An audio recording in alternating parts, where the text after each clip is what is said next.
जय ज्योती, जय क्रांती.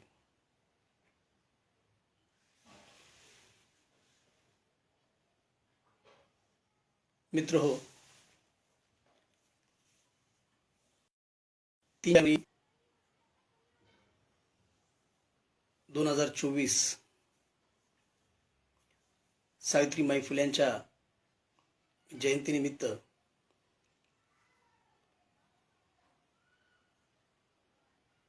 बहुजन नायक या पेजवर बऱ्याच जणांचा फोन आल्यानंतर व्यस्ततेमधून वेळ काढून मी आज आपल्यासमोर लाईव्ह आलोय.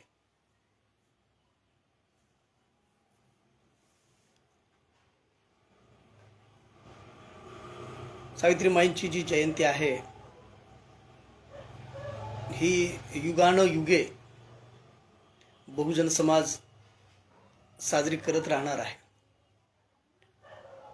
तसं पाहिलं तर आजही महापुरुषांमध्ये ज्या महामानवांनी मानवतेसाठी समतेसाठी काम केलं त्यांचा उहापोह होत असताना, त्यांच्या कार्याचा, त्यांनी सोसलेल्या हाल अपेष्टांचा उहापोह होत असताना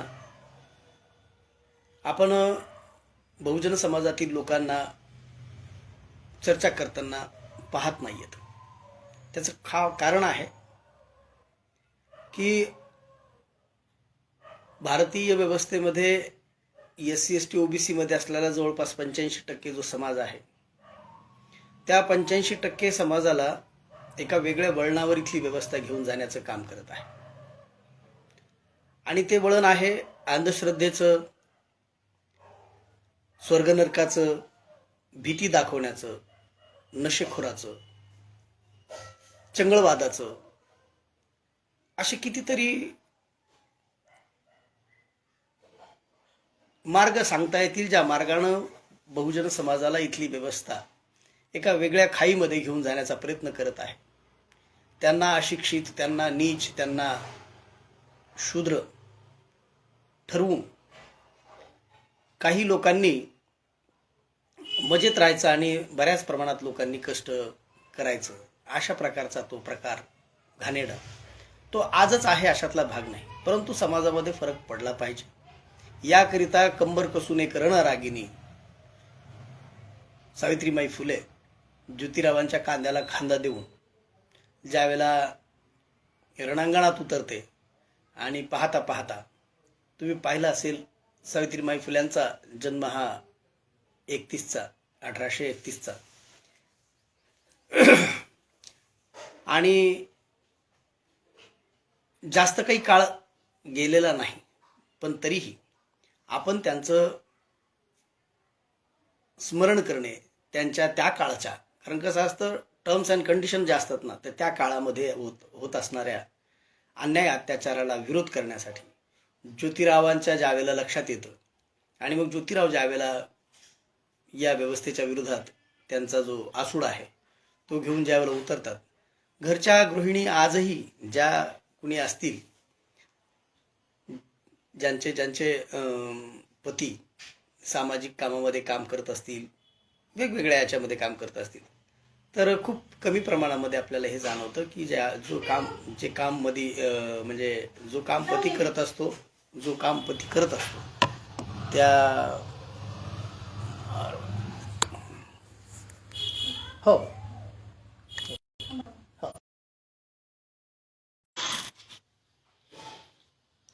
काही व्यत्यय आल्या कारणाने, तर जे काम पती करत असतो त्या कामामध्ये पत्नी त्याचा बरोबर त्याला साथ देईलच असं नाही.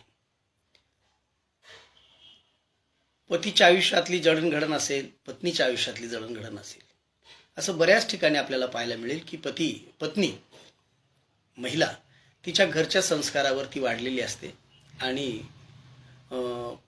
पती तितका सामाजिक नसतो. अशा वेळेला ती महिला जी आहे ती सामाजिक कार्य करण्यासाठी पुढे धजावते, परंतु पुरुष प्रधान संस्कृती तिला तशी संधी मिळवून देत नाही. अशा बऱ्याच ठिकाणी महिला वर्गाच्या सुद्धा कुचंबना झालेला आजही आपण पाहतो. परंतु अद्वितीय असं हे जोडपं म्हणजे नवलेच्या सावित्रीमाईच्या घरचं नवले पाटील, नवलेंच्या इथलेही संस्कार आणि ज्योतिरावांच्या इथलेही संस्कार अगदी पूरक असल्यामुळं हे आम्हा सर्व बहुजनांचं भाग्य तर आपण मानत नाही, परंतु एक सुवर्ण संधी आपल्या बहुजन समाजाला मिळाली की ज्योतिरावही इकडं घडत होते आणि सावित्रीही तिकडं घडत होती. चांगल्या संस्काराने घडलेलं हे जोडपं ज्यावेळेला बहुजन समाजाच्या सेवेमध्ये 1827ला फुल्यांचा, 31ला सावित्रीमाईंचा जन्म होतो आणि त्यांचं ज्यावेळेला एकत्रित संसार चालू होतो, बांधवांनो, त्यावेळेपासून ज्यावेळेला फुले शाळेत जातात, ही कथा तुम्हाला आता सगळ्या बऱ्याच ठिकाणी तुम्ही ऐकली असेल की फुले ज्योतिराव शाळेत जातात. मग त्या वेळेला धर्माची जी काही बंधनं होती, आज जसे सांगतायत की मान्यवर कांशीराम साहेबांनी या देशभरामध्ये काश्मीरपासून ते कन्याकुमारीपर्यंत बामसेफ उभी करत असताना जे लोकांचे कॉर्नर मीटिंग्स, किडर कॅम्प, प्रशिक्षण शिबिरं घेतली आणि त्यामधून फुले शाहू आंबेडकरांची जी सटीक माहिती सांगितली, त्यामधून लोकांना कळू लागलं. मग तो SC असो, ST असो, OBC असो, ओपन असो, अगदी सर्व जनसमाजामधल्या लोकांना त्यांची महती कळू लागली.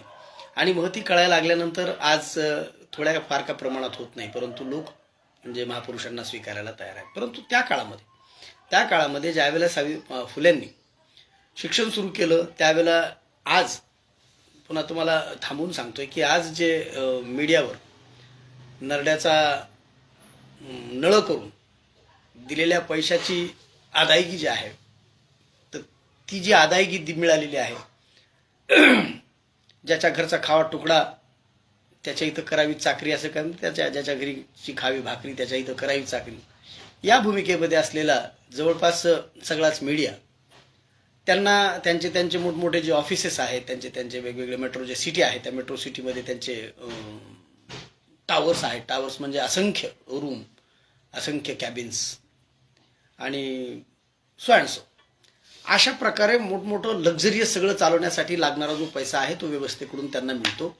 त्या व्यवस्थेचे जे पूरक लोक आहेत, ते पूरक लोक त्यांना ॲडव्हर्टाईज देतात. ते ॲडव्हर्टाईज देणारे ते प्रोडक्टर्स जे आहेत, ते प्रोडक्टर्स सुद्धा त्यांना पैसा पुरवतात.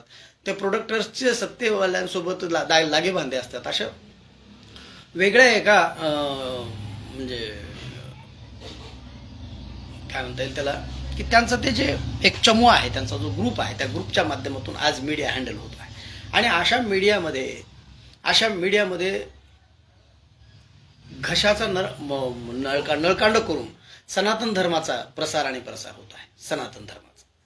परंतु आज ज्यावेळेला मान्यवर कांशीराम साहेबांनी सांगितलं, त्या माध्यमातून जनजागृती झाली.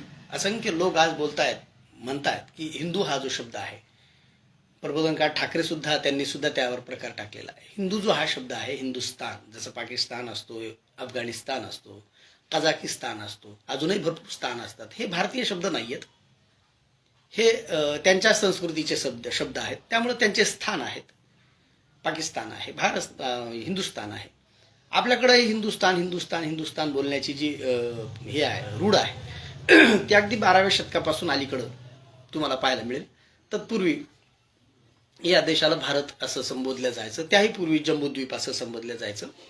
तो इतिहास वेगळा आहे. परंतु आता आपल्याला हे सांगावं लागेल की जे आता सनातन धर्माचा जो काही प्रसार आणि प्रचार करतायत, सनातन या शब्दाचा अर्थ बौद्ध धम्माच्या पाली गाथेमध्ये एक गाथा आहे की नाही वैराणी वैरती, नाही वैराणी वैरती एस धम्मो सनंत. वैराणी वैर क्षमत नाही, ही जी विचारधारा आहे, या विचारधारेला सनातन असं म्हणतात. सनातन, आणि तो पाली शब्द आहे. जसं आपण सांगत असतो की ब्राह्मण हा धर्म नाही, विद्वान तसं बनावं लागतं. बौद्ध हा धर्म नाही, आपल्याला बौद्ध बनावं लागतं. तसं सनातन जे आहे, तर तो सनातन त्या धर्माचं जे हे करतायत, तर तुकाराम महाराजांचं उदाहरण देत आहेत. ज्या दिवशी त्यांना हे लक्षात आलं, त्या दिवशी त्यांनी सगळं सोडून देऊन ज्या धर्माचं पालन केलं, दया, मैत्री, करुणा, क्षमा, याचना, या गोष्टी सनातनमध्ये येतात. आणि अशा जर समजा तुम्ही इतिहासात पलटून पाहिलं तर यांनी कधी सनातन धर्माचं पालनच केलेलं नाही. त्यामुळे तो आजचा विषय नाही आहे सोडा. परंतु आज त्या सनातन धर्मीयांच्या, त्या कर्मठवाद्यांच्या, त्या विषमतावाद्यांच्या त्या व्यवस्थेला आसूड घेऊन ज्यावेळेला क्रांतीचा बार करण्यासाठी उभा राहतात, त्यावेळेला पहाडासारखा क्रांतिबाच्या हिंमतीला दुजोरा देत सावित्रीमाई पण उभे राहतात. आणि सावित्रीमाई ज्यावेळेला ज्योतिरावाची साथ करतात, त्यावेळेला त्या चळवळीला इतकं मोठं एक दैदिप्यमान स्वरूप तयार होतं. आणि त्यांचा तो लढा, सावित्रीमाईचा त्यांचा तो जो लढा आहे की ज्या दिवशी ज्योतिरावांच्या हे लक्षात आलं, कोणा एक परांजपे आणि फडणवीस अशा त्यांच्या एका मित्राच्या लग्नामध्ये त्यांची वरातीमध्ये अपमान होतो फुल्यांचा. आणि अपमान झाल्यानंतर मी यापूर्वी तुम्हाला सांगितलं होतं की त्या वरातीमध्ये त्यांचा अपमान झाल्यानंतर तिथं वाहत असणाऱ्या मुळामुठा नावाची जी नदी आहे, त्या नदीकाठी ते रात्रभर म्हणजे वाईट वाटून रडत बसतात. आणि मग सकाळ होते. सकाळ झाल्यानंतर जी अस्पृश्य समाजाची, म्हणजे आपल्याकडं शेड्यूल कास्टची जी काही आहेत मंडळी सगळी, तर ती सगळ्या मंडळींना त्यांच्या पिनल कोडप्रमाणे म्हणजे मनुस्मृतीप्रमाणे ज्या सजा होत्या की ऊन पडल्यानंतर बाहेर पडायचं नाही, मग ऊन पडण्याच्या आधी पाणी भरण्यासाठी ते मुळामुठा नदीच्या काठावर आले. त्यांनी तिथं ज्योतिरावाला रडत असताना अपमानित अवस्थेत ज्यावेळेला पाहिलं आणि फुल्यांच्या ज्यावेळेला लक्षात आलं की मी फक्त रात्री माझा अपमान झालाय, मला वरातीतून म्हणजे अपमानित म्हणजे करण्यात आलं, तर त्यावेळेला मला इतका हुंदका आवरत नाहीये. हजारो वर्ष झाली या सगळ्या मंडळींना कुणाला राजा होण्याचा अधिकार नाहीये, कुणाला कपडे घालण्याचा अधिकार नाहीये, कुणाला आभूषण घालण्याचा अधिकार नाहीये, शिक्षण घेण्याचा अधिकार नाहीये, रस्त्यावर चालण्याचा अधिकार नाहीये, सार्वजनिक पाणवठ्यावर येण्याचा अधिकार नाहीये. कसल्याच प्रकारची अधिकार नसताना ही सर्व मंडळी रिॲक्ट का करत नाहीये? मलाच असं का होत आहे, यांना का असं होत नाही? हा जो का आहे, तो का ज्यावेळेला ज्योतिरावांना तिथं सुचतो आणि मग त्याच ऐतिहासिक असलेल्या नदीवर त्यांना ते विद्येविनं जे काही एवढे सर्व अनर्थ जे आहेत ते ज्याच्यामुळे झाले. क्रांतीबाला ज्योतिराव म्हणणं खूप लोक टाळतात. क्रांतीबा का म्हणतात? क्रांतीचा बाप आहे. क्रांती ज्योती जी पेटवली त्यांनी, तर ही ती क्रांती ज्योत आज आपण जिची जयंती साजरी करतो. मग त्यांच्या हे लक्षात आलं की मूळ जे आहे ते अशिक्षिततेमध्ये आहे आणि ते शिक्षण देणं, चर्चा करणं एक बाब वेगळी बाब आहे, परंतु ते शिक्षण देणं, त्याचं कार्य करणं हे सगळ्यात महत्त्वाचं आहे. म्हणून क्रांतीबाने आणि सावित्रीमाईनं तो वसा स्वीकारला आणि वसा स्वीकारल्यानंतर ते काम जे आहे ता हयात म्हणजे मरेपर्यंत बहुजन समाजाच्या तमाम लोकांपर्यंत शिक्षणाची जी ज्ञानगंगा आहे ती घेऊन जाण्यासाठी लागणाऱ्या सर्व हाल आणि अपेष्टा सहन करत असताना जे देह झिजले ते जे देह म्हणजे ज्योतिराव फुले आणि सावित्रीमाई. पण आज विशेषतः सावित्रीमाईची जयंती असताना सावित्रीमाई ज्यावेळेला या मुलींना शिकवायला जात, तर त्यावेळेला ह्या ज्या बाबी आहेत मी तुम्हाला सांगतो ना, ह्या सगळ्या तुम्ही ऐकवत आहे की ज्यावेळेला ती जायची, सावित्रीमाई ज्यावेळेला जायची त्यावेळेला तिच्या अंगावर इथलेच सनातन म्हणून घेणारे, इथलेच हिंदू म्हणून घेणारे, धर्मपंडित म्हणून घेणारे, धर्मव्यवस्थेचे ठेकेदार, की महिलांनी शाळा शिकल्यानंतर काय होतं, ही धर्म बुडवते, अशा प्रकारचे कितीतरी लांछन तिच्यावर लावून तिला अडवण्याचा, तिला नडवण्याचा प्रयत्न करत असत.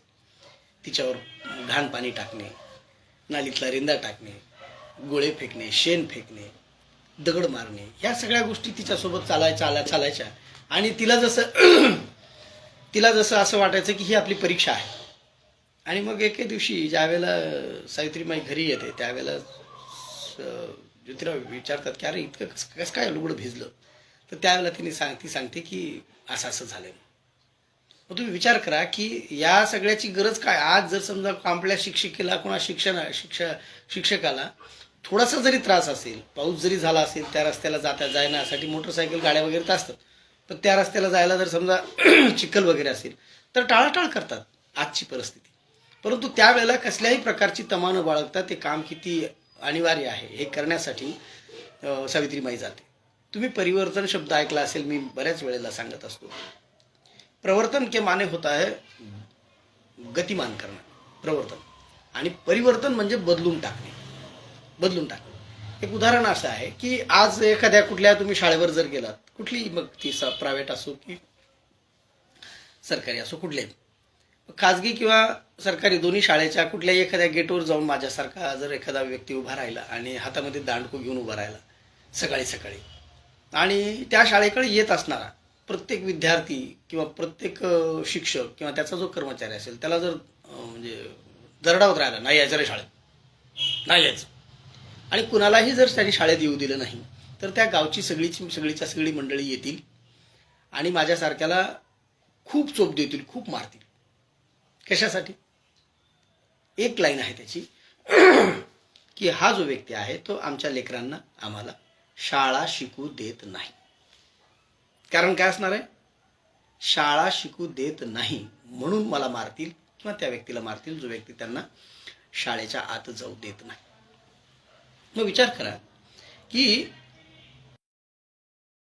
जर शाळेच्या गेटवर उभं राहिल्यानंतर शाळेमध्ये ज्या लोकांना, मुलांना, मुलींना किंवा कर्मचाऱ्यांना जर जाऊ दिलं नाही तर खूप जास्त चोप देतील, मारतील, कारण की तो शिकू देत नाही. मग मी प्रश्न आता तुम्हाला विचारतोय, सावित्रीमाईला कशामुळे मारत होते? तिच्या अंगावर शेण का फेकत होते? तिला निरनिराळ्या कृत्या लावून तिला शिक्षणापासून, मुलांना शिक्षण देण्यापासून वंचित का करत होते? तिला का नाडत होते? की तिच्यासोबत का प्रतारणा करत होते? असे कितीतरी प्रश्न आहेत. तर त्या तमाम प्रश्नांचं उत्तर काय आहे? काय माहिती आहे? की ही शाळा शिकवते. काय गुन्हा होता? शाळा शिकवते. बघा, मी तुम्हाला म्हणलं ना, परिवर्तन कसं असतं की उस सिस्टम को पूरी तरह चेंज कर देना. आज एखादा तुमच्या माझ्यापैकी कुणीही जर एखाद्या शाळेच्या समोर गेला आणि उभा राहिला की नाही रे शिकायचं पोरांनो शाळा, तर आपल्याला खूप याच्यासाठी मारतील की हा शिकू देत नाही. कालची परिस्थिती काय होती? ही शिकवते, है ना. म्हणजे ही परिस्थिती जर कुणामुळे आली असेल तर त्याचं सगळं श्रेय जे आहे ना ते सावित्रीबाई फुलेंना जातं. आणि त्या सावित्रीबाईंनी, ती जी आद्य शिक्षिका आहे, त्या सावित्रीबाईंनी या सगळ्या चिल्या पिल्यांमध्ये, मग माझ्या, तुमच्या पूर्वजांमध्ये, माझ्यामध्ये सुद्धा पुढचा भारतीय विकसित नागरिक पाहिला. महिलेमध्ये त्यांचे हक्क आणि अधिकार जे दबले कुचलेले आहेत ते पाहिले. आज लाखो महिला वेगवेगळ्या ठिकाणी म्हणजे त्यांचा संसार फुलवण्यासाठी वेगवेगळ्या उच्च विद्या उभूषित झाल्यानंतर खूप मोठा पगार त्यांना मिळतो. वेगवेगळ्या ज्या फॅसिलिटीज आहेत शासनाच्या माध्यमातून त्यांना मिळतात. तुम्ही जा पाहून लाज वाटते, खूप आश्चर्यही वाटतं. त्या महिलांच्या घरी आज सावित्रीबाई फुलेंचा फोटो सुद्धा नाही की जिच्यामुळे हे ऐश्वर्य आपल्याला मिळालं. किती खेदाची गोष्ट आहे. तुम्ही विचार करा, ती जर झिजलीच नसती, त्या प्रकारे नटलीच नसती तर विचार करा.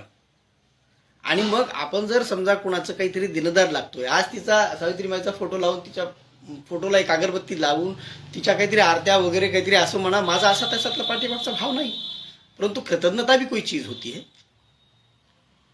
की तुमच्या घराचं नुसतं एखादी खानदान असेल तर त्या खानदानामध्ये तुम्ही जाऊन पाहता सासू सासऱ्याचे फोटो लावलेले असतात. त्याचे लावले कशासाठी? तिकडची 25 एकर त्यांनी आमच्यासाठी ठेवली, इकडची 10 एकर आमच्यासाठी ठेवलं, हे घर त्यांनी बांधून दिलं, फक्त तेवढ्यासाठी त्यांचे फोटो त्यांच्या घरामध्ये. आणि ही जी संस्कृती काय आहे, जिने तमाम या देशामधल्या कितीतरी म्हणजे हजारो लाखो करोडो मुलींना त्यांच्या आयुष्यभराची म्हणजे भाकर बांधून दिली, त्यांना त्यांच्या स्वतःच्या पायावर उभं केलं, निर्णय क्षेत्रामध्ये नाविन्यपूर्ण संध्या मिळवून दिल्या. तिच्यासाठी तुमच्या घराच्या कुठल्या भिंतीवर जागा नाही, तुम्हाला त्याचं स्मरण होणार नाही. तुम्ही जर एखाद्या भिंतीवर लावलं आणि तुमच्या एखाद्या येणाऱ्या शेजाऱ्या पाजाऱ्यानं जर तुम्हाला कुणाला विचारलं, लहान मुलानं जर विचारलं की काकू, ताई, आई, हा कुणाचा फोटो आहे, तर त्या निमित्तानं का होत नाही, परंतु तुमच्या तोंडातून दोन गोष्टी निघतील आणि तिच्या केलेल्या कार्याची कृतज्ञता म्हणून तुम्ही 2 गोष्टी त्याला सांगाल. त्या माध्यमातून तुमच्याही ज्ञानामध्ये भर पडेल, उजाळा पडेल. मला असं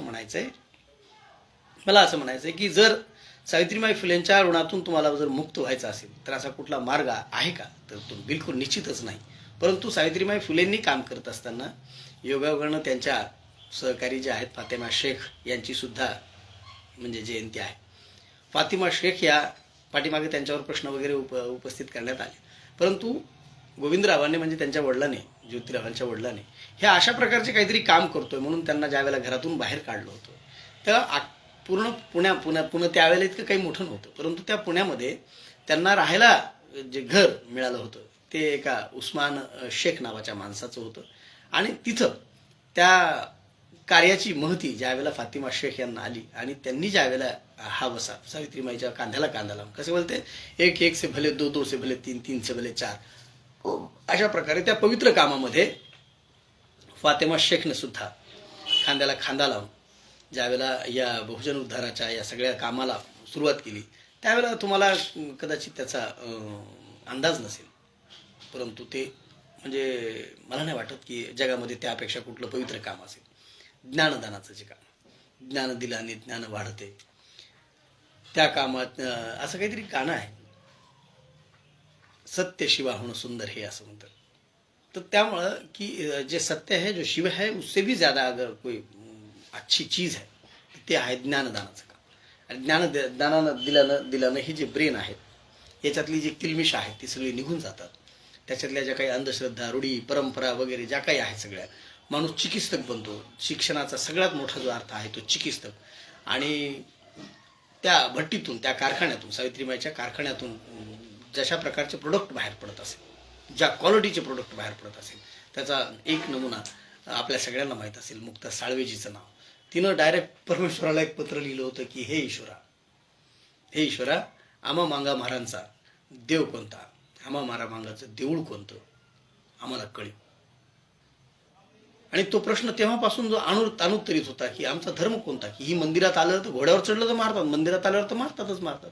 शेड्यूल कास्टमध्ये इथं असणारे होलेर असतील, ढोर असतील, किंवा अजून मांग असतील, चर्मकार असतील, महार असतील, वेगवेगळ्या जाती ज्या काही आहेत, त्या सर्व जाती ज्या काही देशभरामध्ये आहेत त्यांच्यावर आजही अन्याय अत्याचार चालू आहे. का?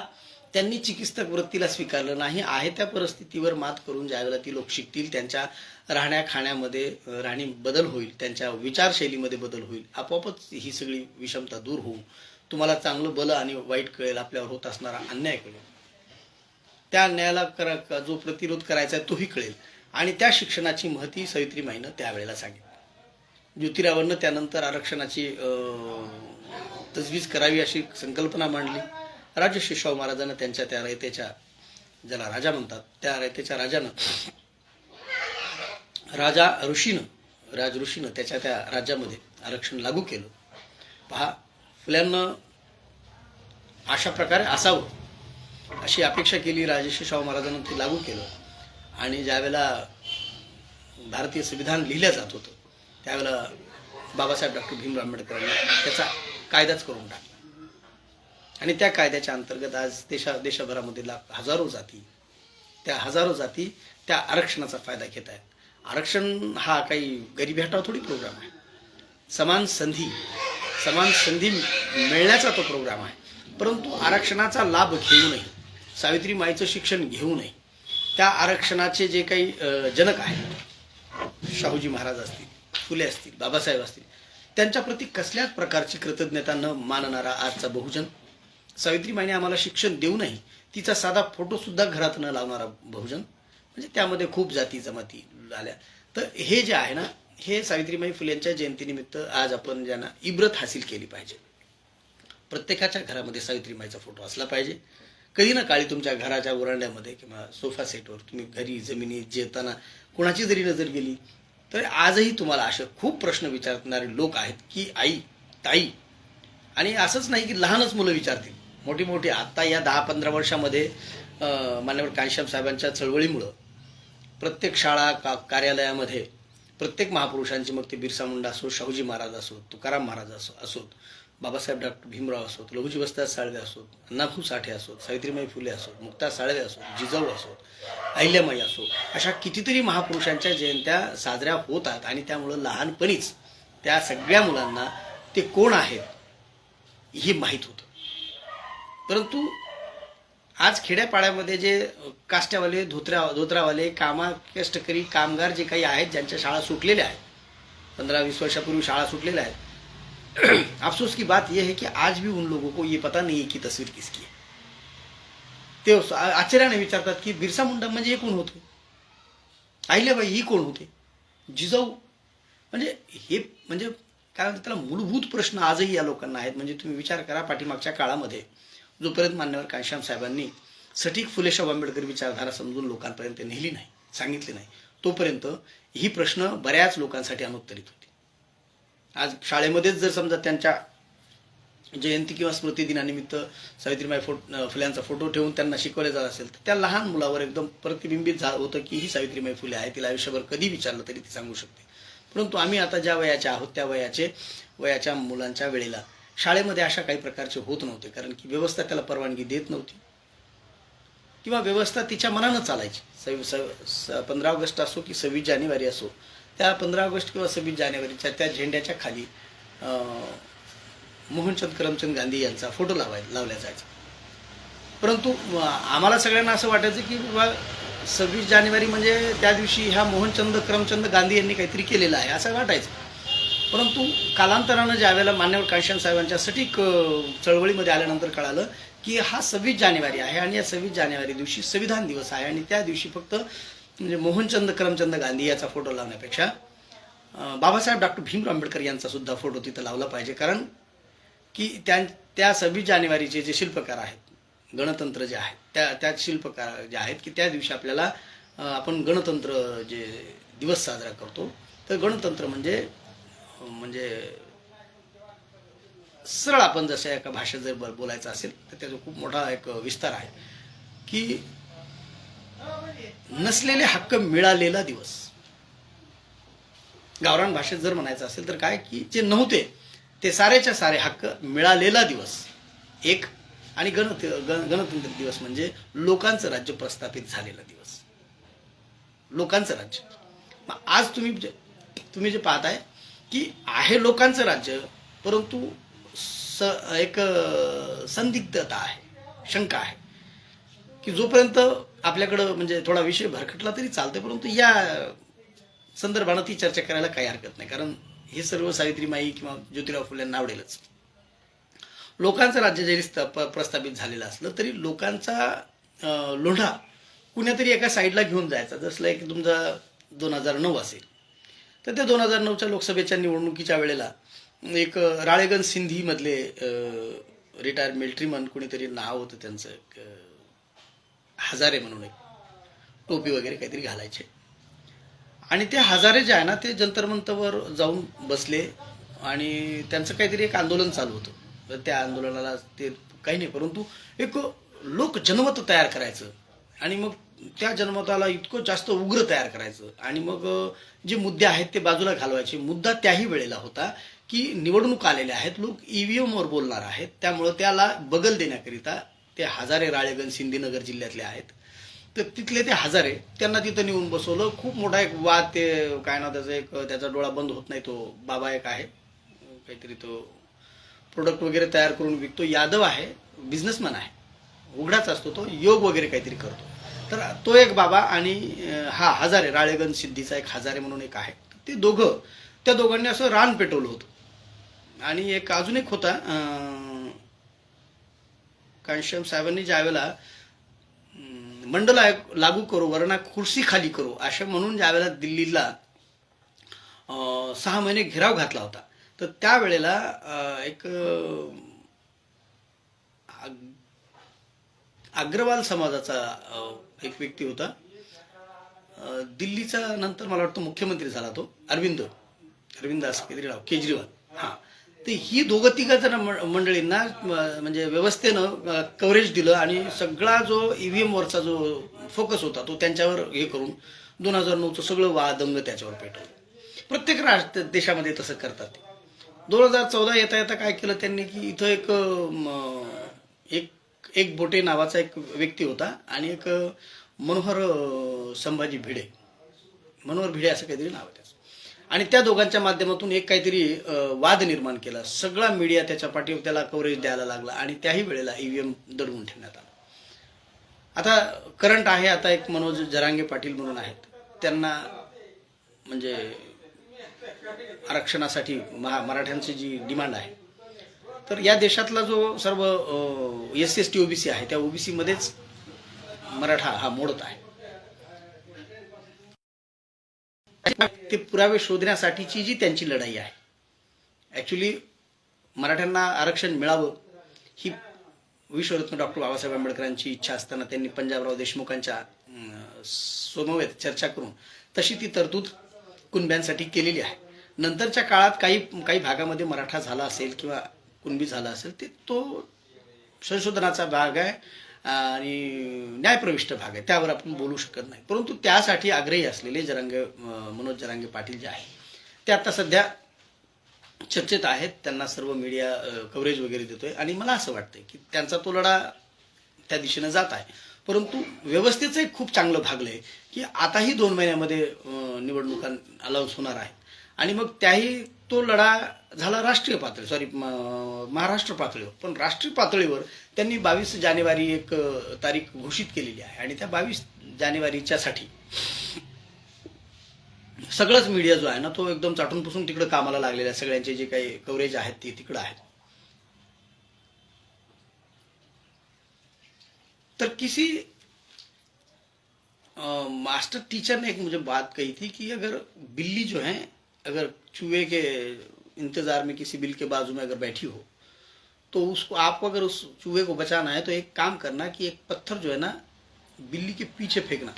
तो बिल्ली जो है ना कान वगैरह ऐसा लगा के रखती है, एक पत्थर बिल्ली के पीछे फेंकना, बिल्ली का ध्यान भटक जाएगा और चूहा बच जाएगा.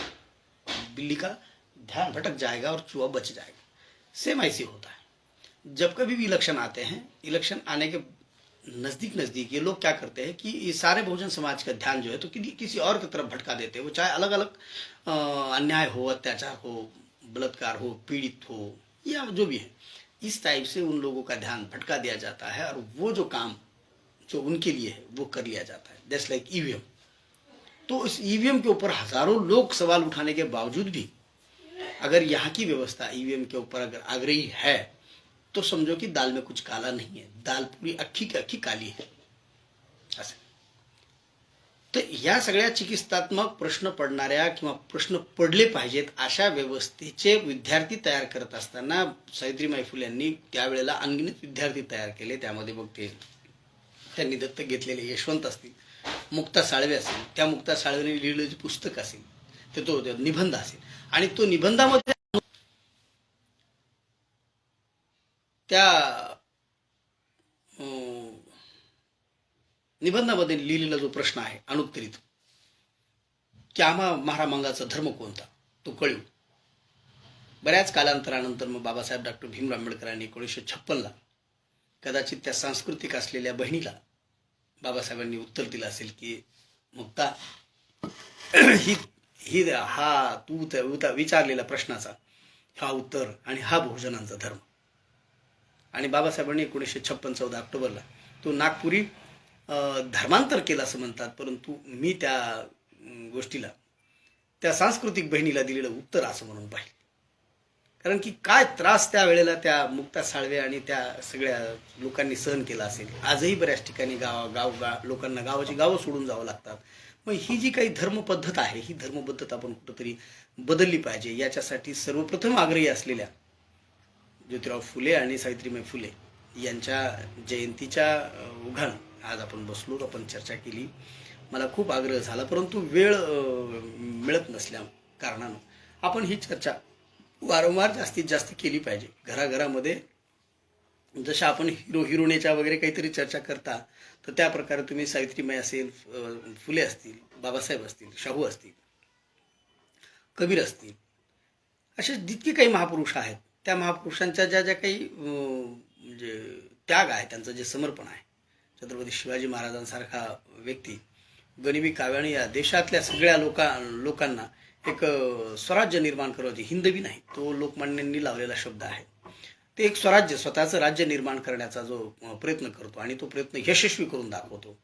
म्हणजे ही जी काही प्रेरणेच्या आणि आदर्शाच्या ज्या बाबी आहेत ह्या आपण म्हणजे विद्यार्थ्यांना, मुलांना, मग ती संभाजी महाराजांच्या असो, अहिल्याबाई होळकरांच्या असो, ताराराणी शिंद्यांच्या असो, असे कितीतरी महापुरुष आहेत की ज्यांनी म्हणजे कडक संघर्ष करून व्यवस्थेशी 2 हात करून ते जरी राहिले नाही आज आपल्यामध्ये परंतु त्यांची ती लढाई ते जिंकलेले आहेत. आम्ही आजही त्यांना स्मरण करतो आणि त्यांना वचन देतो की माई आजही आम्ही तुमचा तो लढा निरंतर तेवत ठेवला आहे. मीच एका ठिकाणी असं म्हणजे 2004 साली माझ्या ह्याच्यातून